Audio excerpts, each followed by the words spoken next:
Hello नमस्कार, मैं doctor Rajneesh Kumar आप सभी का एक बार फिर से हार्दिक स्वागत करता हूं। आज के वीडियो लेक्चर में हम बातचीत करेंगे आचार्य महावीर प्रसाद द्विवेदी के प्रमुख कथनों के ऊपर। इससे पहले मैंने प्रमुख आलोचकों के कथनों पर विचार किया है, जिसमें कि आचार्य रामचंद्र शुक्ल, हजारी प्रसाद द्विवेदी, डॉक्टर बच्चन सिंह, रामस्वरूप चतुर्वेदी इत्यादि जितने भी महत्वपूर्ण आलोचक हैं, उनसे संबंधित जो भी कथन पूछे जाते हैं परीक्षाओं के दृष्टिकोण से, उन पर हमने विचार किया है। उसी क्रम में हम आज आचार्य महावीर प्रसाद द्विवेदी के कथनों पर विचार करेंगे। वैसे तो हम ज़्यादा महावीर प्रसाद द्विवेदी को सरस्वती पत्रिका के संपादन से जानते हैं, लेकिन कई बार परीक्षाओं में इनके कोटेशन भी पूछे जाते हैं। तो कौन कौन से प्रमुख कोटेशन हैं उन पे हम चर्चा करते हैं। पहला कोटेशन है कि गद्य और पद्य दोनों ही में कविता हो सकती है। ठीक है, ये पहला कोटेशन।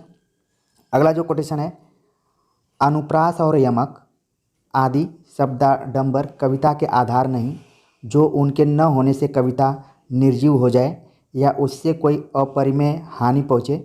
कविता का अच्छा बुरा होना विशेषतः अच्छे अर्थ और रस बाहुल्य पर अवलंबित है।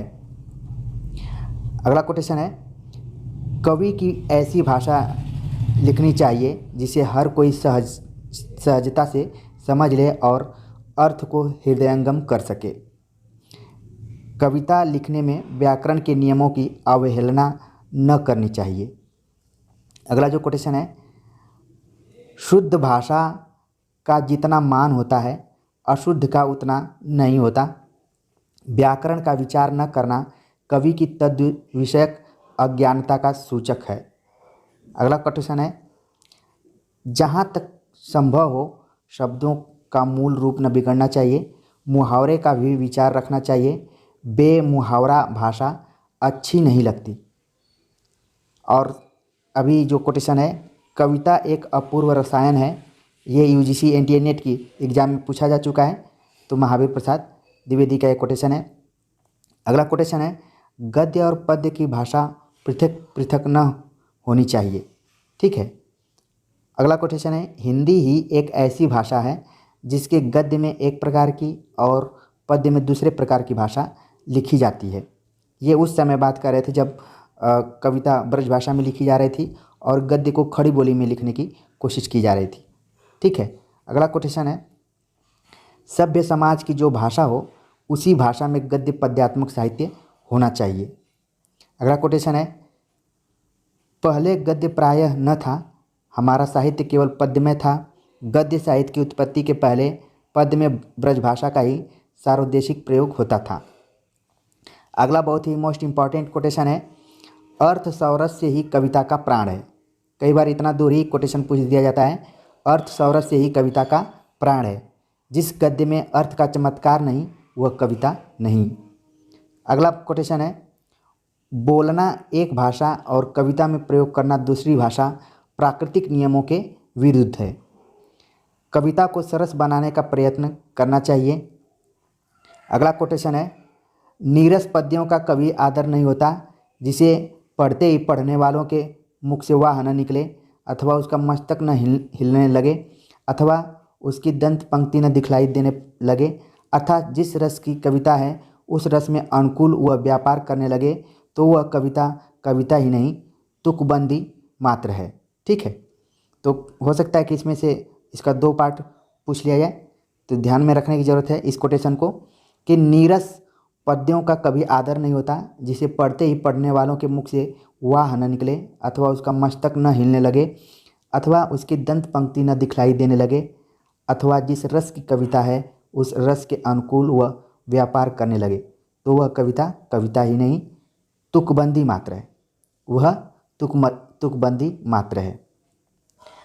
महावीर प्रसाद द्विवेदी लिखते हैं कि रस ही कविता का सबसे बड़ा गुण है।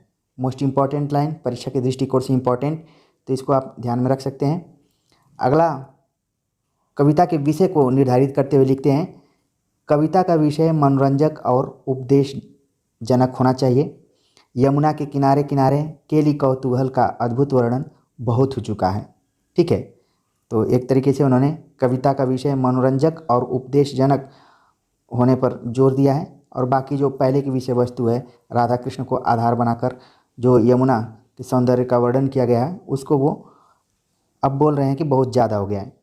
अगला जो कोटेशन है मोस्ट इंपॉर्टेंट है, बहुत बार परीक्षाओं में पूछा जा चुका है। चींटी से लेकर हाथी पर्यंत पशु, भिक्षुक से लेकर राजा पर्यंत मनुष्य, बिंदु से लेकर समुद्र पर्यंत जल, अनंत आकाश, अनंत पृथ्वी, अनंत पर्वत, सभी पर कविता हो सकती है। ये कोटेशन आप सभी इससे परिचित भी होंगे और कई बार एग्जाम में ये पूछा जा चुका है। अगला कोटेशन है, हिंदी काव्य की हीन दशा को देखकर कवियों को चाहिए कि वे अपनी विद्या, अपनी बुद्धि और अपनी प्रतिभा का दुरुपयोग इस प्रकार के ग्रंथ लिखने में न करें। इस समय कवियों का एक दल कवि समाजों और कवि मंडलों में बद्ध होकर समस्या पूर्ति करने में व्यग्र हो रहा है। इन पूर्तिकारों में से कुछ छोड़कर शेष कविता के नाम की भी बड़ी अवहेलना कर रहे हैं। इनको चाहिए कि बिना योग्यता संपादन किए समस्या पूर्ति करने के झगड़े में न पड़ें। तो जब महावीर प्रसाद द्विवेदी ये सारी बातें कर रहे हैं, उस समय का जो युग था उसमें आपने पढ़ा होगा कि खास विशेषता थी समस्या पूर्ति। एक ऊपर पंक्ति लिख दी जाती थी और नीचे की पंक्ति को पूरा किया जाता था। अगला कोटेशन है, अच्छी समस्या पूर्ति करना असाधारण प्रतिभा का काम है। अच्छी समस्या पूर्ति करना असाधारण प्रतिभावान का काम है। ये एक वाक्य इंपॉर्टेंट है, परीक्षा में पूछा जा सकता है। अगला कोटेशन है, सच है कि जो अच्छा कवि है वही अच्छा अनुवाद करने में समर्थ हो सकता है, दूसरा नहीं, परंतु अच्छा कवि होना भी दुर्लभ है। अगला कोटेशन है, हिंदी के जितने कवि प्रसिद्ध हैं उन्होंने देश, काल, अवस्था और पात्र के अनुसार ही कविता की है। अगला कोटेशन है, भूषण के समान कवियों ने तो राजनीतिक आंदोलन तक उपस्थित कर दिया है। कविता के लिए ही कविता करना एक तमाशा है। ठीक है। अगला कोटेशन है, कविता लिखते समय जो जो भाव कवि के हृदय में उचित होते हैं वही भाव पढ़ने वाले के हृदय में उत्पन्न हो सकते हैं। इसके लिए पढ़ने वाला सहृदय होना चाहिए, नहीं तो भैंस के आगे बीन बजने लगेगी। तो एक तरीके से इन्होंने सहृदय पाठक की तरफ संकेत किया है कि कवि भी सहृदय होना चाहिए और साथ में पाठक को भी सहृदय होना चाहिए। वरना अगर कवि सहृदय है और पाठक सहृदय नहीं है तो उन्होंने एक मुहावरे का प्रयोग किया है, वो सार्थक हो जाएगा। अगला इंपॉर्टेंट कोटेशन, यदि स्वतः कवि में सहृदयता न हो तो फिर उसका श्रम ही वृथा है।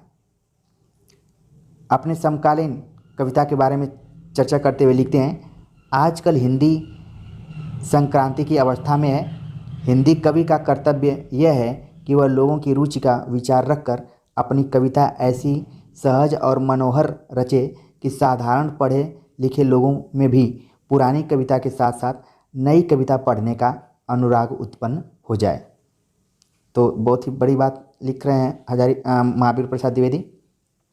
अगला कोटेशन है, कविता में साधारण लोगों की अवस्था, विचार और मनोविकारों का वर्णन हो। उसमें धीरज, साहस, प्रेम और दया आदि गुणों के उदाहरण रहें। कल्पना, सूक्ष्म और उपमादिक अलंकार गूढ़ न हो। भाषा सहज, स्वाभाविक और मनोहर हो। छंद सीधा, परिचित, सुहावना और वर्णन के अनुकूल हो। तो इन सारे बिंदुओं को पर चर्चा करते हुए हमने महावीर प्रसाद द्विवेदी के जो प्रमुख कोटेशन हैं और परीक्षा के दृष्टिकोण से जो प्रायः पूछे जाते हैं उन पर चर्चा की। उम्मीद है कि आप सभी को यह लेक्चर पसंद आया होगा। कमेंट्स कर ज़रूर बताइए। मिलते हैं एक नए टॉपिक के साथ, तब तक के लिए नमस्कार।